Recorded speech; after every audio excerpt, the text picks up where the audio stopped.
Казвам се Виолета Алсамара, клиничен психолог, хипнотерапевт, психолог-консултант по позитивна психотерапия. Доверието е най-важната част в психотерапията. Приветствам всеки да потърси тази помощ. Това, което аз им давам в нашата терапевтична връзка е доверие, спокойствие, сигурност и разбиране.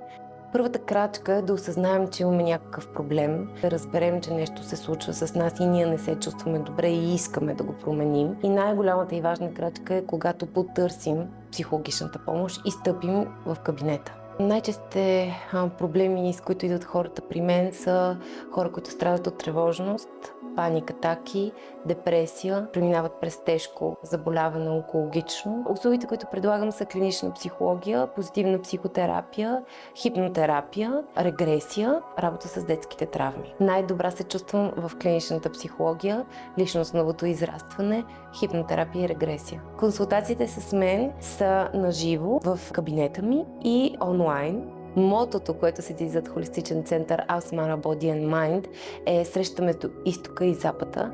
Тъкмо заради това, освен консултациите с мен като психолог и психотерапевт, може да се възползват клиентите ни и от йога практики, медитивни практики и също така звукови медитивни практики с кристални пещи купи и тибетски пещи купи. Организират се и групови срещи за личен опит, личностно развитие, дихателни практики в група. Някои от тези групи се правят съвместно с други специалисти, с мои колеги, в които ние участваме, за да може да дадем повече и всичко от себе си за нашите клиенти. Практиките в Алсамара Body and Mind се отличават от всички останали заради личното отношение.